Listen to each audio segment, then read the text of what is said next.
प्यार साथियों, देखिए सवाल कुछ प्रकार से हमारे सामने ये कह रहा है the difference between a 2 digit number and the number obtained by interchanging the digits is 27. What is the difference between the digits of the number? देखिए सवाल में ये कह रहा है कि 2 डिजिट का नंबर है।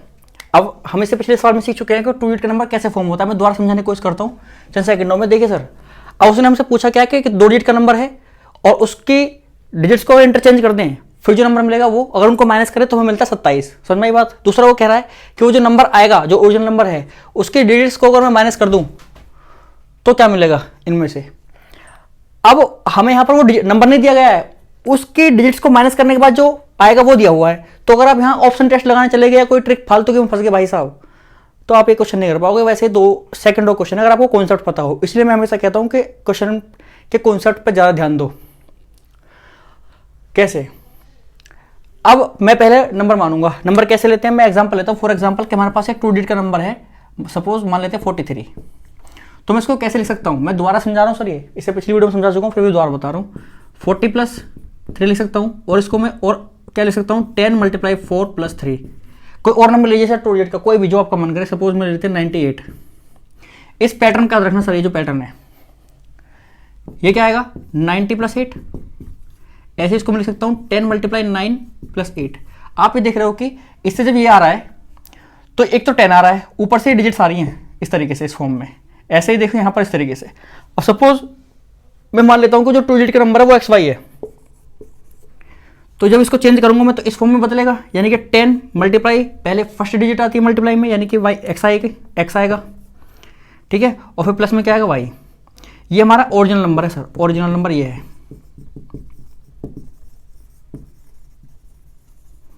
अब डिजिट्स को इंटरचेंज कर रहे हैं, मतलब x की जगह पर y की जगह पर x, यानी कि अब हमारा नंबर क्या हो जाएगा, yx। जब मैं इसको चेंज करूंगा तो क्या आएगा, 10y + x ये आएगा। अब ये नया नंबर है, न्यू नंबर चेंज करने पर। अब मगर इनको जब माइनस कर रहा हूं तो मुझे 27 मिलता है, वो ये कहना चाह रहा है। तो जब मैं इनको माइनस करूंगा, यानी कि 10x + y में से अगर मैं माइनस कर दूं 10y + x, तो ये आपका आएगा 27। ये क्वेश्चन कह रहा है। क्वेश्चन ने पूछा क्या है कि जो डिजिट्स है उनका अंतर बताइए, डिजिट्स को माइनस करने पर क्या मिलेगा वो बताना है हमें। ज़्यादा सोचिए मत, पहले इसको सोल्व करिए एक बार। यहाँ से आप देखेंगे कि ये 10x + y - 10y - x is equals to 27। यहाँ पर आप देखिए सर, 10x में से x गया तो 9x, y में से 10y गए तो माइनस का 9y, और इज इक्वल्स टू 27। 9 कॉमन लेंगे तो क्या आएगा, x - y which is equals to 27। 9 से कटेगा 3 टाइम्स, तो x - y क्या आया सर, 3। और हमसे पूछा क्या था भाई, उसके जो डिजिट्स है उनका अंतर तो पूछा है। उसके डिजिट्स क्या है, x और y। डिजिट्स क्या है, x और y, और उनका अंतर, यानी कि हमसे पूछा है x - y, और आपके सामने सर क्या है, x - y, यानी कि ऑप्शन क्या हो जाएगा, 3।